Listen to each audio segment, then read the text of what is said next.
Sir, আমাকে চিনতে পেরেছেন? না বাবা, আমি তোমাকে চিনতে পারিনি। তুমি কে?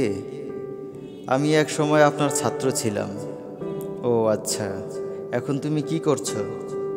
আমি একজন শিক্ষক। সাবেক ছাত্রের মুখ থেকে এই কথা শুনে বৃদ্ধ শিক্ষক অত্যন্ত খুশি হয়ে বললেন, বাহ, খুব ভালো, খুব ভালো। আমার পেশা বেছে নিয়েছো বুঝি? যুবক মৃদু হেসে জবাব দিল, আসলে আমি আপনার মতো একজন শিক্ষক হতে পেরেছি বলে নিজেকে ধন্য মনে করছি। আপনি আমাকে আপনার মতো হতে ভীষণ অনুপ্রাণিত করেছেন স্যার। বৃদ্ধ শিক্ষক কিছুটা কৌতূহল হয়ে যুবকের শিক্ষক হওয়ার নেপথ্য কারণ জানতে চাইলে যুবক তার শিক্ষক হয়ে ওঠার গল্প বলতে গিয়ে বৃদ্ধ শিক্ষককে স্মরণ করিয়ে দিলে স্কুলে ঘটে যাওয়া একটি ঘটনার কথা। মনে আছে স্যার? একদিন আমার এক সহপাঠী বন্ধু, যে আপনারও ছাত্র ছিল, একটি নতুন হাতঘড়ি নিয়ে ক্লাসে এসেছিল।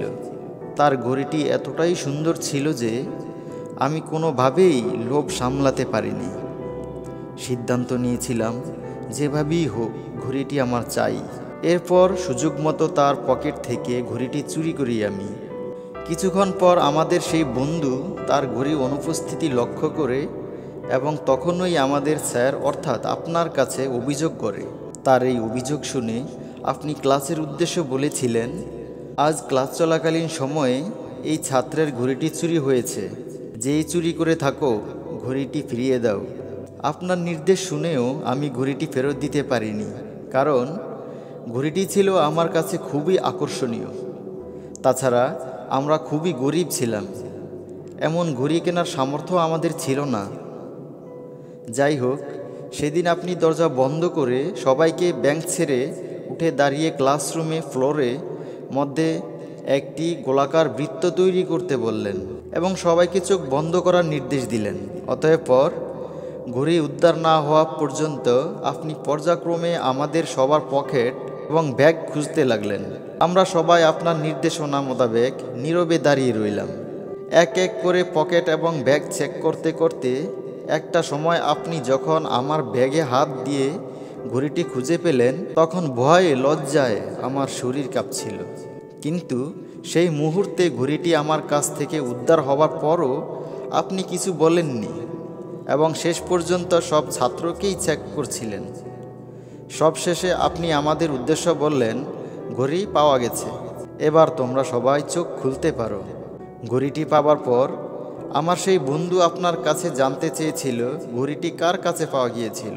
আপনি তাকে বলেছিলেন, ঘড়িটি কার কাছে পাওয়া গেছে সেটা গুরুত্বপূর্ণ নয়, তোমার ঘড়ি যে পাওয়া গেছে সেটাই গুরুত্বপূর্ণ। সেই দিনের ঘটনা নিয়ে পরবর্তীতে আপনি আমার সাথে আর কোনো কথা বলেননি, এমনকি সেই গহীরত কাজের জন্য আমাকে তিরস্কার পর্যন্ত করেননি।